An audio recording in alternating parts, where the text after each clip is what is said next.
Love ജിഹാദിനെ തുടർന്ന് കോതമംഗലത്തെ പെൺകുട്ടി ആത്മഹത്യ ചെയ്ത സംഭവത്തിൽ മുഖ്യമന്ത്രി മറുപടി പറയണമെന്ന് BJP IT സെൽ മേധാവി അമിത് മാളവ്യ. കോതമംഗലം സംഭവം ലവ് ജിഹാദ് അല്ലെന്ന് മുഖ്യമന്ത്രി നിഷേധിക്കുമോ എന്ന് ചോദിച്ച അമിത് മാളവ്യ, കോതമംഗലത്ത് നടന്നത് സിനിമാ കഥ അല്ല, മറിച്ച് ഇന്നത്തെ കേരള അവസ്ഥയാണെന്നും ചൂണ്ടിക്കാട്ടി. ഇവരുമായി ജിഷ്ണു കൃഷ്ണൻ ഡൽഹിയിൽ നിന്നും ചിരിക്കുകയാണ്. ജിഷ്ണു, കോതമംഗലം സംഭവത്തിൽ രാജ്യവ്യാപകമായി പ്രതിഷേധം ഉയരുകയാണ്. അമിത് മാളവ്യ ഇതുമായി ബന്ധപ്പെട്ട് എന്തൊക്കെ കാര്യങ്ങളാണ് വ്യക്തമാക്കിയത്?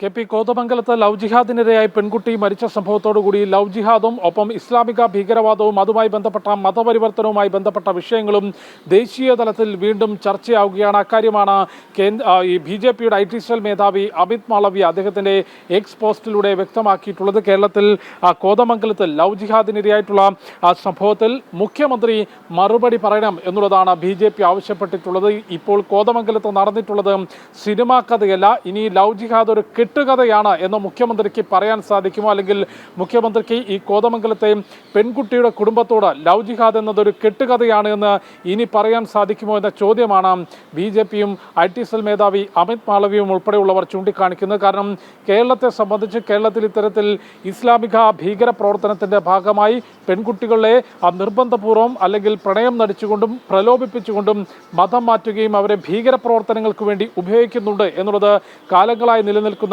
വസ്തുതയും അക്കാര്യങ്ങൾ ചൂണ്ടിക്കാണിക്കുമ്പോൾ കേരളത്തിൻ്റെ മതനിരപേക്ഷതയെ അല്ലെങ്കിൽ മതസൗഹാർദ്ദവും തകർക്കുന്നു എന്ന ആരോപണം മുൻനിർത്തിക്കൊണ്ട് അല്ലെങ്കിൽ അത്തരത്തിലൊരു പടച്ചട്ട മുൻപോട്ട് വെച്ച് അത്തരം ആരോപണങ്ങളെ തകർക്കാനും അല്ലെങ്കിൽ അത്തരം വസ്തുതകൾ കണ്ടില്ലെന്ന് നടിക്കാനും ലവ് ജിഹാദ് എന്നുള്ളത് കെട്ടുകഥയാണ് എന്ന മുഖ്യമന്ത്രി ഉൾപ്പെടെയുള്ളവർ അല്ലെങ്കിൽ കേരളത്തിലെ ഇടത് വലത് രാഷ്ട്രീയ നേതാക്കളും ചൂണ്ടിക്കാട്ടിയിരുന്നു. എന്നാൽ ഇപ്പോൾ കോതമംഗലത്ത് പെൺകുട്ടിയുടെ മരണം കൂടി സംഭവിച്ചതോടുകൂടി ഇത്തരം സംഭവങ്ങൾ കേരളത്തിലെ യഥാർത്ഥ അല്ലെങ്കിൽ സ്ഥിതിയാണ് എന്നുള്ളതാണ് BJP ചൂണ്ടിക്കാണിക്കുന്നത്. നേരത്തെ നമുക്കറിയാം, കേരളത്തിൽ നിന്ന് ഇത്തരത്തിൽ പെൺകുട്ടികളെ നിർബന്ധിത മതപരിവർത്തനത്തിനും അതിലൂടെയും ഭീകരവാദത്തിനും ഉപയോഗപ്പെടുത്തുന്നതുമായി ബന്ധപ്പെട്ട കേരള സ്റ്റോറി എന്ന സിനിമ വന്നപ്പോൾ അത് കേരളത്തെ അപമാനിക്കുന്നതാണ് എന്ന വലിയ പ്രചാരണം മുഖ്യമന്ത്രി ഉൾപ്പെടെയുള്ളവർ നടത്തിയിരുന്നു.